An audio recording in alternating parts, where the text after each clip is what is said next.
नमस्कार मंडळी. मी आर्या शेटे म्हणजेच नाटकवाल्याची लेक आणि मी तुमच्या सगळ्यांचं स्वागत करते माझ्या सिरीजवरती म्हणजेच नाट्यदुर्गा. तर ही सिरीज स्पॉन्सर केलेली आहे छाया उपहारगृह आणि अमेय ज्वेलर्स यांनी. तर आता आपण जाणार आहोत भारती झापडेकर यांच्याकडे. नाव आठवतंय का? हो हो, त्याच भारती झापडेकर ज्यांनी एका काळी अख्खा रत्नागिरी जिल्हा त्यांच्या नाट्यरंगाने रंगवून टाकला होता. चला तर मग. नमस्कार. तर मी आज आले प्रमिल प्रकाश मुणगेकर यांच्याकडे. आता प्रश्न पडला असेल ना की ह्या कोण आहेत? तुम्ही सगळेजण त्यांना ओळखता, म्हणजेच भारती झापडेकर. आता मी एवढी ओळख करून दिली आहे, पुढची थोडीशी ओळख त्यांच्याकडून ऐकून घेऊया. ओके. नमस्कार, मी भारती झापडेकर, पूर्वीची भारती झापडेकर आणि आता मी सौ प्रकाश मुणगेकर यांची मिसेस प्रमिल प्रकाश मुणगेकर. ओके. आता मी सरळ आपण गप्पांकडेच जाऊया. हो ना. तुमच्या नाट्य प्रवासाची सुरुवात कशी झाली? मी सुरुवात केली म्हणजे एक परिस्थितीमुळे पण म्हणू शकेन आणि आवड म्हणून पण म्हणू शकेन. पण ज्या वेळेला मी प्रवास केला तो 81 मध्ये. 81 बाळ कोल्हटकरांचं नाटक होतं एखाद्याचं नशीब. पहिलं नाटक एखाद्याचं. आणि तेही मी नाटक कुठे केलं? वेळणेश्वरला, गुहागरला. म्हणजे तुमचं माहेर कुठे? माझं माहेर रत्नागिरीतच, सासर माझा देवगडला, पण आम्ही राहणीमान आमचं मुंबईलाच होतं. तेव्हाची गोष्ट नाही, मी माझ्या म्हणजे लग्नाच्या अगोदरची गोष्ट सांगते तुला. बरोबर. तर मग मी तिथे प्रयोग केला. तो इतका प्रयोग सुंदर झाला आणि माझ्याकडून पण गाणी संगीत वगैरे होता. खारवी समाज होता, खारवी समाजाला संगीत लागतं. मग ते मी अप्रतिम गाणी वगैरे माझी झालीत आणि त्यांनी माझी वाहवा केली. त्यानंतर मला त्याच एरियातले एक जवळजवळ 7-8 प्रयोग आले. बरोबर. हेदवी वगैरे त्या साईडला, गुहागर.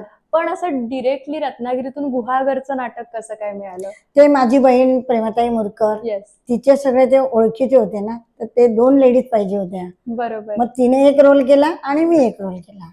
बरोबर. त्याच्यानंतर आतापर्यंत किती नाटकाचे प्रयोग झाले? तरी झाले माझे 1500 पर्यंत. 1500? हो. म्हणजे लग्नाच्या आधीच 1500? हो. ओके. आणि तुम्ही केलेलं सगळ्यात आवडीचं नाटक कोणतं? एखाद्याचं नशीब. पहिलं नाटक? हो. खूपच आवडतं, अजूनही मला आवडतं आणि अजूनही माझ्याकडे ते नाटक आलं तर अवश्य करणार. ओके. मी नक्की, म्हणजे जर कधी माझ्या वाट्याला ते नाटक आलं ना तर मी इकडे येऊन बसेन आणि मला शिकवा. हो, शिकेल ना. प्रत्येक कलेमध्ये एक गुरु असतो किंवा आपण चालायला शिकण्यापासून एक गुरु असतो. तर तुमचं नाटकातले गुरु कोण? आता माझे नाटकातले गुरु म्हणजे प्रथमतः मी स्पर्धेला, महाराष्ट्र राज्य स्पर्धा, राज्यस्तरीय स्पर्धा अनेक ठिकाणी आम्ही गेलो, पण मला गुरुची साथ म्हणशील तर मग श्रीकांत पाटीलच. कारण पाटलांनीच आम्हाला पुढे नेलं. पाटील साहेबांचा वरदहस्त आमच्या डोक्यावर होता. बरोबर. आणि खूप चांगलं शिकवलं, आम्ही पण ते घेतलं आणि त्याने आम्हाला स्पर्धेत उतरवलं. त्यामुळे मी त्यांना माझे गुरुच मानेन. श्रीकांत काकांनी, म्हणजे माझ्याकडे अजून तो योग आलेला नाही, फक्त त्यांनी मी स्पर्धा वगैरे करायचे लहानपणीपासून, तर मग तेव्हा श्रीकांत काका सांगायचे हे चुकतंय, हे बरोबर आहे, हे चुकतंय, याच्यामध्ये डेव्हलपमेंट आहे. तर मग ते म्हणजे मी न विचारता ते मला सांगायचे की हे चुकतंय आर्या, हे कर बरोबर. म्हणजे मी तर विचार करते तुमच्या डिरेक्शन मध्ये असताना त्यांनी किती तुम्हाला चेंजेस सांगितले. खूपच. आम्ही खूप बारीक निरीक्षण आणि करून घेतातच. ते घेतल्याशिवाय सोडत नाहीत. ते म्हणायचे आज पाठांतर नाही का? ओके, पुस्तक घेऊन घरी जा, उद्या पाठांतर करून ये. इतकं असायचं. पण त्याच्यातून आम्हाला चांगलं शिकायला मिळालं. बरोबर. खूप छान शिकलो आम्ही. त्यांचं सगळं म्हणजे बोलण्याची पद्धत, चालण्याची पद्धत, स्पॉट कसे वापरायचे, ते सगळ्या गोष्टी बारीक सारीक ते शिकवायचे. बरोबर. खूप नॉलेज आहे त्यांना. नॉलेज खूप आहे. मी वाट बघते श्रीकांत काका कधी मला बोलवतायत याची. बोलवतील. मला पण सांगितलेलं आहे त्यांनी, आपण आता परत एक नाटक उतरूया म्हणून. बघू कधी उतरतायत. नाही, ते बोलल्यात म्हणजे नक्की लवकर. हो, ते पण आहे. शब्द म्हणजे शब्द, टायमिंग म्हणजे टायमिंग. हो. मग त्यांच्या येण्या जाण्याच्या टायमिंग मध्ये पण कधी असं होत नाही की 1 मिनिट इकडे झाला तिकडे झाला? ते प्रॉपर दिलेल्या टाइमला येतात, हजर होतात. ओके. आता मला सांगा, आता म्हणजे तुम्ही लग्नाच्या आधीची तुमची जो नाटकाचा प्रवास होता तेव्हाची नाट्यसृष्टी आणि आत्ताची जी नाट्यसृष्टी तुम्ही बघताय त्याच्यामध्ये बदल काय? खूप बदल आहे. कारण तेव्हा कसं होतं, आता ज्या घटना घडतात तेव्हा नव्हतं असलं काय. बरोबर. सुरक्षित अशी काहीच नव्हती, सुरक्षितता असं काही म्हणजे करण्याची गरजच नव्हती तेव्हा. आता सुरक्षिततेचा प्रश्न मोठा आपल्या पुढे आलेला आहे. पण तेव्हा कसं आम्ही एकटे एकटे प्रवास करत होतो. एक दोन कोण आमच्या बरोबर जेंट्स असायचे.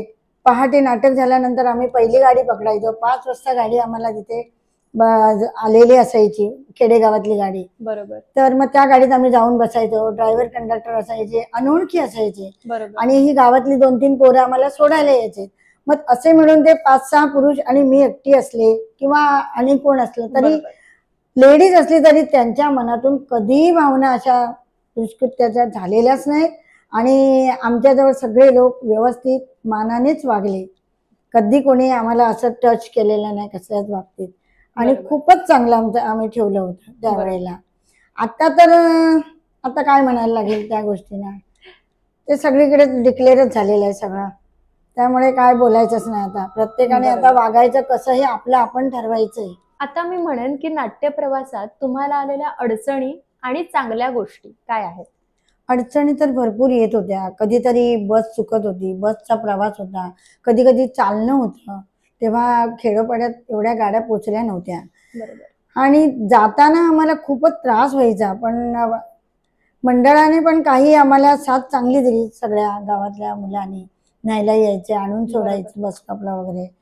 पण एक चवेदेवरचा एक माझ्याकडे अनुभव आहे. तो असा आहे की संगीतकार आले होते मुंबईहून. तर ते संगीतकार गाणी पेटीवर बसले आणि मी एवढी गाणारी मुलगी आणि यंग असल्यामुळे मी गाणी तर सुंदर, म्हणजे मी असं म्हणत नाही, पण गाणी माझी चांगलीच व्हायची. नाही, मी ऐकलेलं आहे अजूनही गाण्यांच्या बाबतीत मॅडमचं नाव खूप आहे. तर गाणी मी चांगली म्हणायची. माझ्याकडे म्हणजे सगळं मला कळतं त्यातलं काय, कशी गाणी कधी म्हणायची काय. ते मला एवढे हे केलं ना की म्हणायचे नाही नाही मॅडम तुमचं चुकतं हे. म्हटलं काय चुकतंय माझं? नाही, ते ऐकायलाच तयार नाहीत. मी मुंबईहून आलो, एवढी नाटकं वाजवली, असं केलं तसं केलं. मी म्हटलं सर बघा, मी अजूनही तुम्हाला सांगते, मी सुद्धा भरपूर नाटकं केली आणि माझी नाटकं संगीतच असतात. मी प्रोज नाटक कधीच करत नाही. फक्त मी एक श्रीकांत पाटलांचं प्रायव्हेट नाटक केलं होतं पाऊसला, ह्याच्याशिवाय माझ्याकडे नाटक नाही. बरोबर. तर ते नंतर मग माझ्यावर उद्धतच घालायला लागले एकदम. मग मी म्हटलं बघा सर, हे तुमचं नाटक राहू दे, माझ्याकडे तुमचं एकच नाटक आणि एकच संगीत नाहीये. बरोबर. मी म्हटलं मी आत्ता जाऊ शकते. मी 7 वाजता बॅग उचलली आणि मी निघाले. रात्री? हो, रात्री संध्याकाळी 7 वाजता मी बॅग घेऊन निघाले. म्हटलं तुमच्या नाटकावर अवलंबून नाहीये, माझ्याकडे अनेक प्रयोग आहेत. माझे मे महिन्याचे 31 दिवस तर माझ्याकडे 29 प्रयोग असायचे. त्या घेऊन निघाले. पण त्यांच्या गावातली माणसं एवढी चांगली होती, त्यांनी मला प्रेमाने सांगितलं भारतीताई तुम्हाला आम्ही आज ओळखत नाहीये, खूप दिवस म्हणजे खूप वर्ष आमच्याकडे तुम्ही येणं जाणं, तुमच्या आजूबाजूच्या गावातून खेड्यातून तुम्ही एवढी नाटकं केलात आणि आता नंतर मग ते माणसं मला एका बाजूला घेऊन म्हणाले की हा माणूसच असा आहे.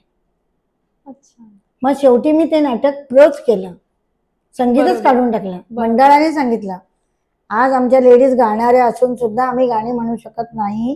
त्यांनी केलं आणि नंतर आमचा प्रयोग झाला. 11 वाजता प्रयोग उभा राहिला, पण मी काम करून आले. काम पण माझं इतकं सुंदर झालं ना, ते लोक म्हणाले भारतीताई खरंच काम इतकं सुंदर केलं. एवढ्या टेन्शन मध्ये असून सुद्धा मी खूप टेन्शन मध्ये असं नाही आले, पण असं इन्सल्ट असं कधी झालं नव्हतं.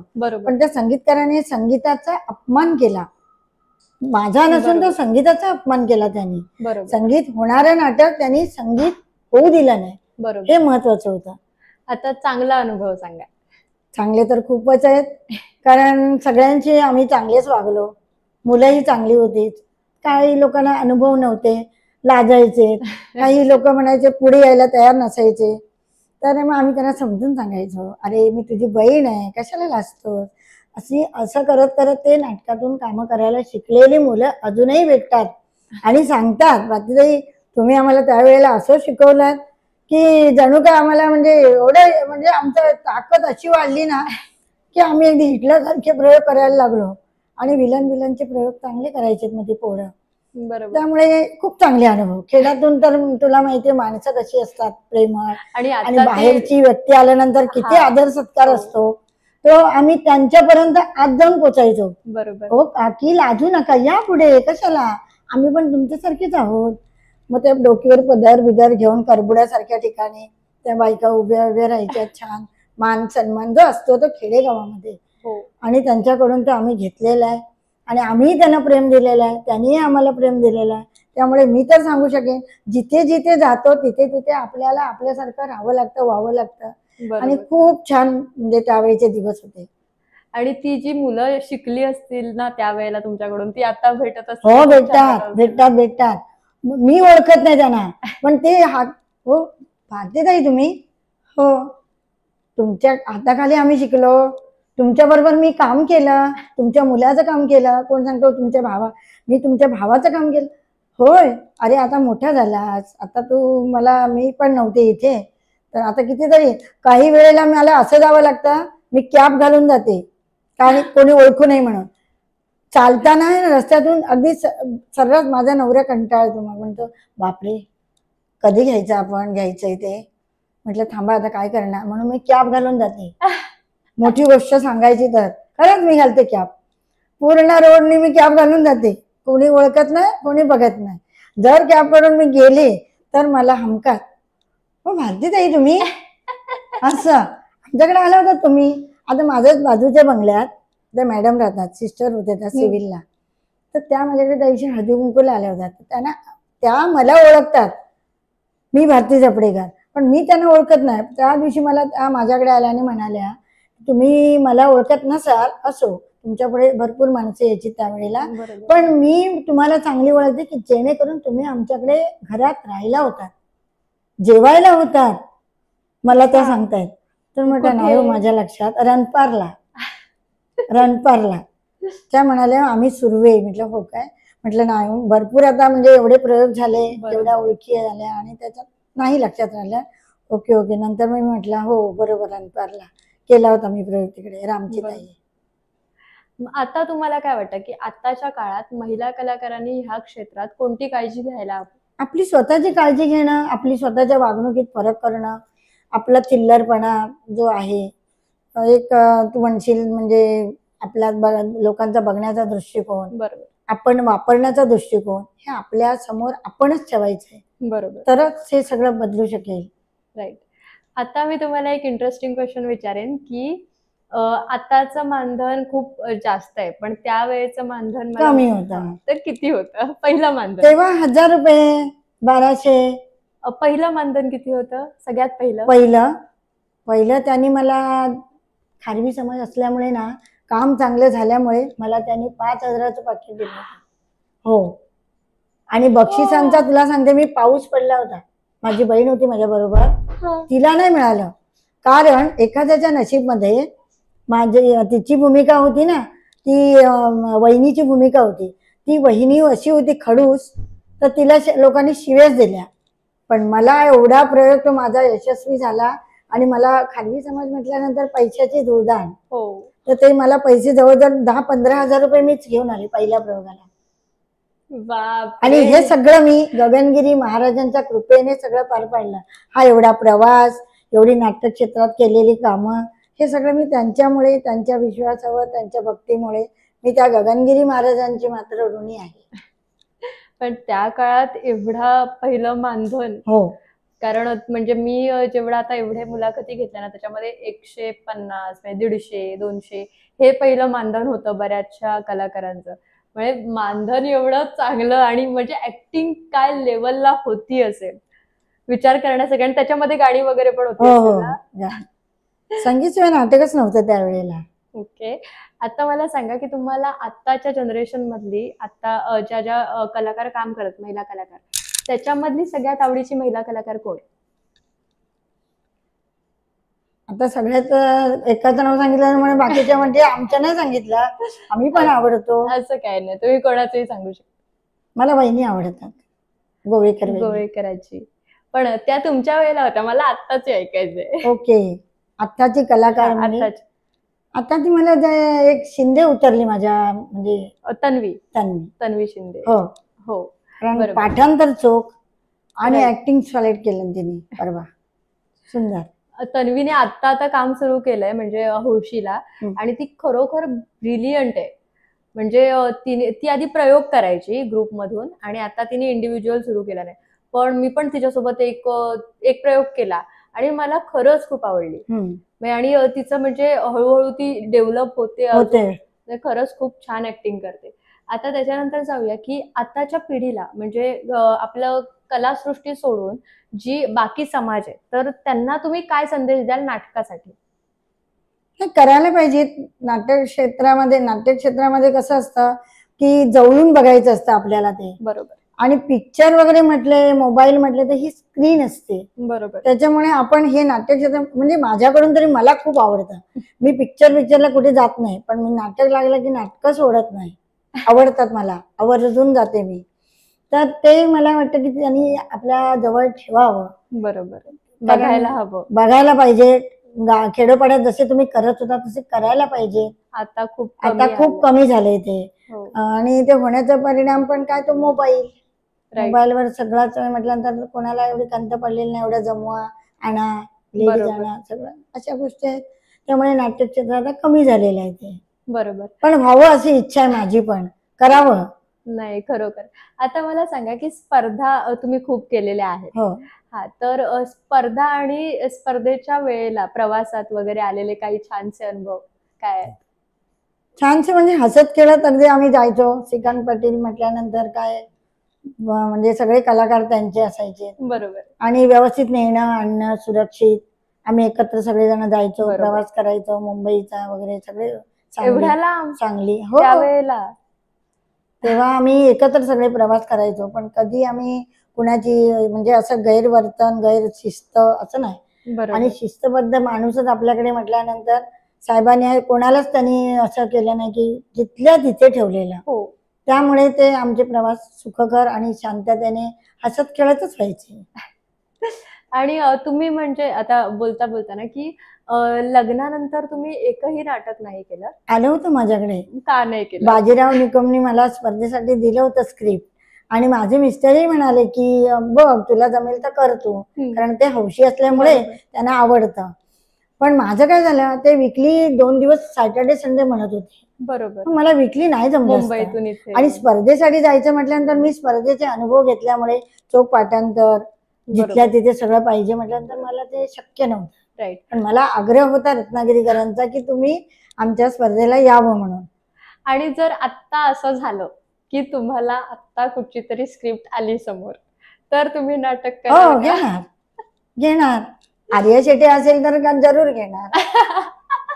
तसं नाही, म्हणजे आता बघा, आता ही म्हणजे मी जास्तीत जास्त व्हिडिओ लोकांपर्यंत पोहोचवायचा प्रयत्न करणार आणि मग जिथे जिथे भारती झापडेकर ओळखीच्या आहेत ते लोक नक्की कॉन्टॅक्ट करायचा प्रयत्न करतील. तर मी म्हणजे असं झालं की मला कोणी विचारलं की त्या करतील का, तर मग मी सांगणार आहे की तुम्ही करणार आहात.